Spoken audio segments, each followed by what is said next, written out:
Hey folks, Kim from Dailey Woodworking here. I'm going to take you back a little bit. The other day I was at 2010, 2011. I'm going to take you back to 2005, the end of August in 2005 to be precise. We were traveling to a family reunion and traveling down the Interstate 95 in Maine, and we got hit from behind by a woman doing over 100 miles an hour. Forced us over a guardrail, rolled us over 7 times. And as horrible as that sounds, we lived, all 4 of us. And you know, I had said in a previous video I haven't been kind to my body. Well, that was a big part of not being kind to my body, because I broke a wrist, an arm, a shoulder, end up with vertigo that I still have from time to time. So that was a very big event in our life. And as far as the woodworking, wood turning went, that put me out of commission until the following January. And then it was still a slow recoup to do that. I tried to turn stuff for that Christmas, but I was not very successful. So that was a huge turning point in our lives. My wife and I, while we had all kinds of time to recoup, because she ended up with a broken leg, we ended up with all kinds of time to sit and talk and figure out and plan. I've always been a person that's believed in a 5-year plan. So during that time we made the decision that within 5 years we would take Dailey Woodworking to a full-time business, and I would be able to be home and go to our daughter's games, plays, dance recitals, all of those things, that some of what I was missing while I was on the road as a salesman. So that was a huge turning point. We actually were able to make it happen in January. The end of January in 2007 is when I believe I put on my website that I went from being full-time employed to starving artisan overnight. Not that I would change that at all. Sorry.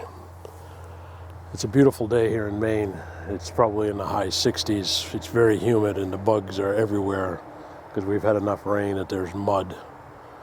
But I'm sitting in my happy spot. This is where I'm most happy, is out here in the woods. Directly behind where the camera is set up, I can see our main line running up through there. It actually comes all the way out through here.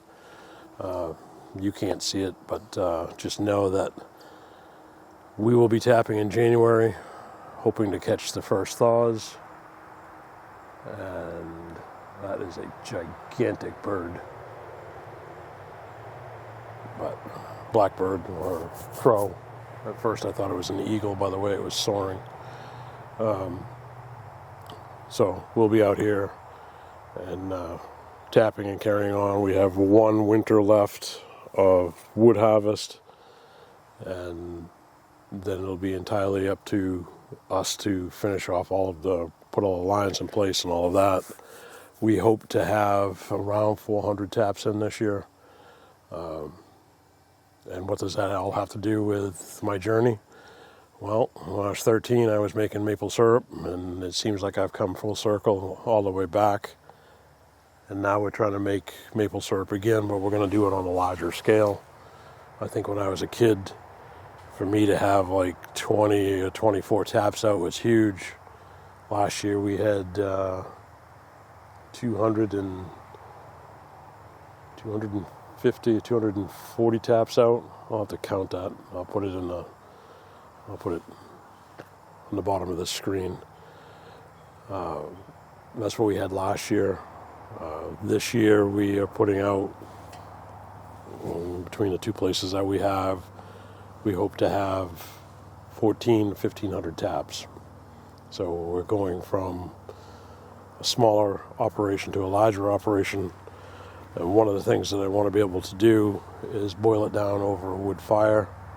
So we're looking at evaporators and all of that stuff. We've priced a lot of it out. It's very expensive. But we've got a lot of tubing left to run in the woods, all of which to me is fun. I'm in the woods. That's my happiest spot. Second happiest spot's probably in the shop. So this week has not gone as planned. I actually thought we were having another piece of machinery delivered, and the trucking company decided their schedule was more important than mine. I've had 7 or 8 conversations with the trucking company, and every time that I've talked to them, they have lied. So I won't name them here, not yet anyways. But I don't understand customer service these days. It's atrocious.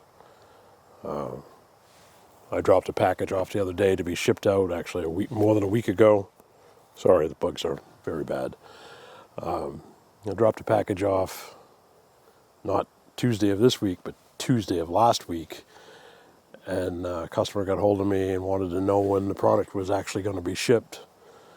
So I had to go look, and then I found out that it was still sitting in the UPS drop-off spot. Not UPS's fault, right up front.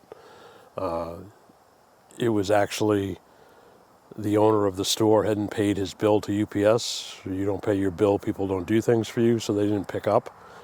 But they were still taking money from customers and still taking packages from people like me who do a prepaid. So the package sat there for a week. And I went and picked it up, and there was a good number of packages still sitting on the floor from other people. It's not the way you do business. I know that it cost me hundreds of dollars, because I had to refund some of it and eat the shipping. And, that doesn't make me very happy. Hence why I'm talking about customer service. You want to shine, you want to be ahead in the game, because there's going to be a lot of competition for whatever it is you're selling, whether it's wood turning, woodworking, pottery, anything. You have to make your name on customer service. Whatever is going to make that customer think of you and order from you before they order from somebody else, because they're looking to spend their money. And you want them to spend the money with you, so it's your choice. Customer service wins that customer back every time. So do what you can to keep your customer. It's easier to retain a customer that you have, and cheaper than it is to be constantly turning your customer over and trying to find a new customer. So think about that when you're putting your deadlines up, how long it's going to take you to do your order. Beat that deadline every time. And if you can't, then you get hold of that customer and you give them the option. Say, I'm sorry, I can't do this in this timeline. Are you still okay with this happening 2 years, 2 days later, or do I need to refund you? But always give the customer the option. Don't think that you're more important, because you're not. That customer is your livelihood. And I'll go back to the accident. That accident in 2005, I actually had bowls in the back of our Durango that were going to a customer that I was supposed to, I don't remember if I was supposed to meet or supposed to drop off. I think I was supposed to drop off. And they got destroyed in the accident.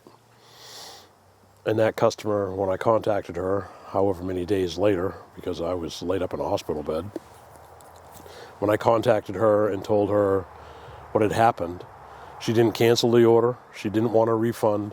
She just wanted the bowls later, when I was able to turn, even though she knew that it was going to probably be at least 6 months. Because at that point in time, I honestly didn't know if I was actually going to be able to turn anymore.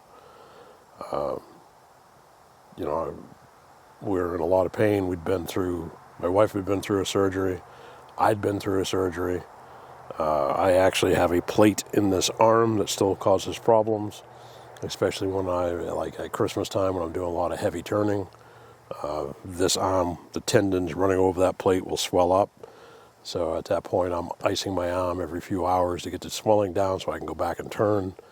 But to the customer service side of things, if I hadn't contacted that customer and told her what was going on and given her the option, because the option was I would give her a full refund, and then maybe later I'd be able to do something else for her, or I could give her a refund at that moment, and when I was able to turn again, I could get hold of her and she could reorder, or as she did, it was her choice, not mine. I didn't offer it. She decided not to take a refund, and she decided to wait, which I was very grateful for. And it was one of the first projects that I finished as soon as I was able to turn again.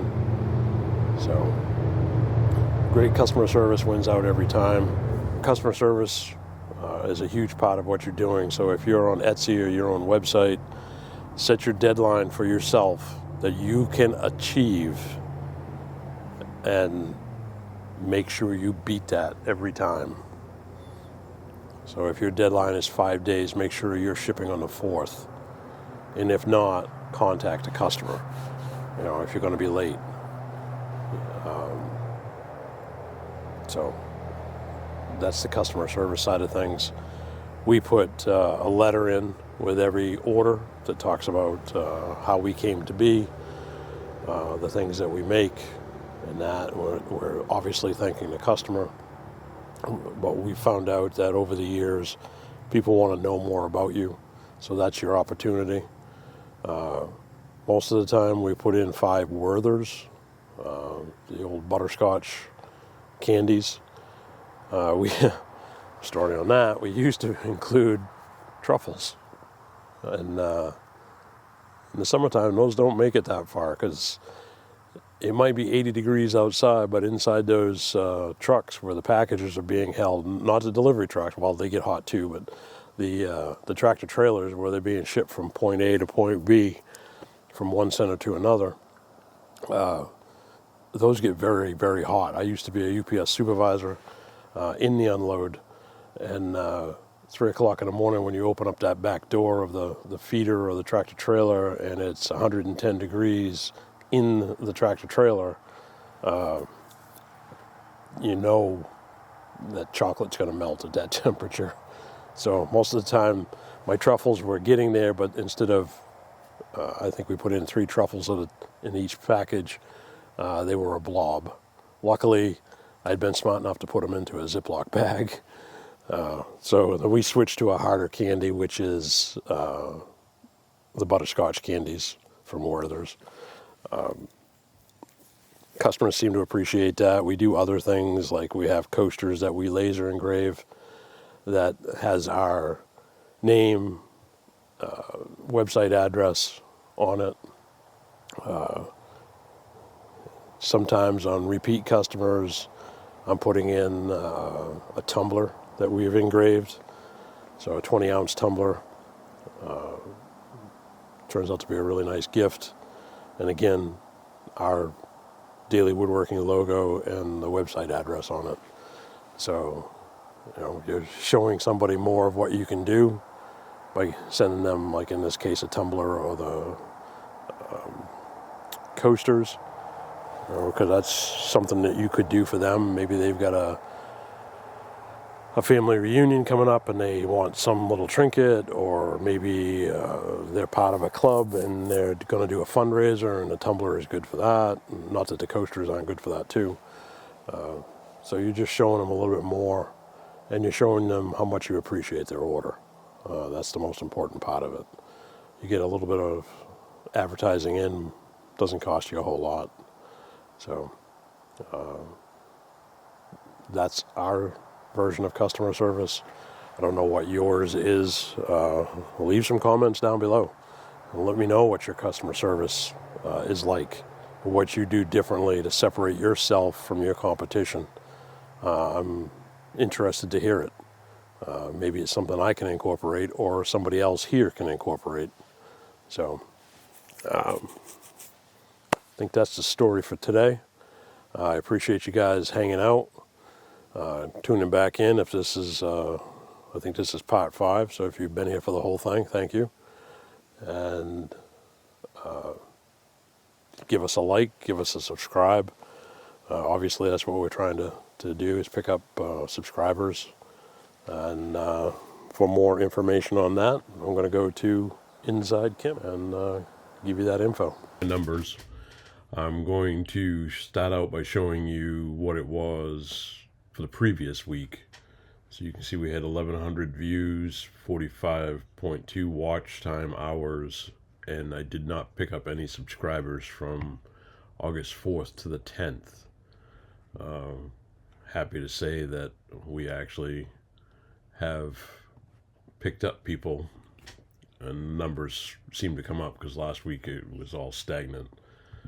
So for the last 7 days, you can see we had 1,179 views, or 1,200.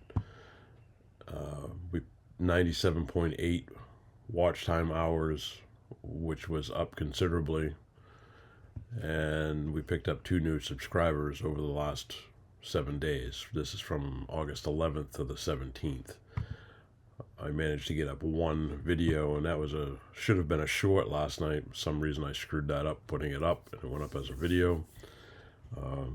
Because of the fiasco that I've had all week fighting with a trucking company, I did not have time to make or edit a video other than this one that I'm making right now.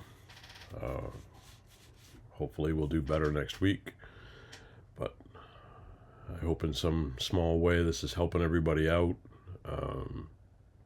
If you have questions, please ask them. And as always, we appreciate you being here. And thank you very much.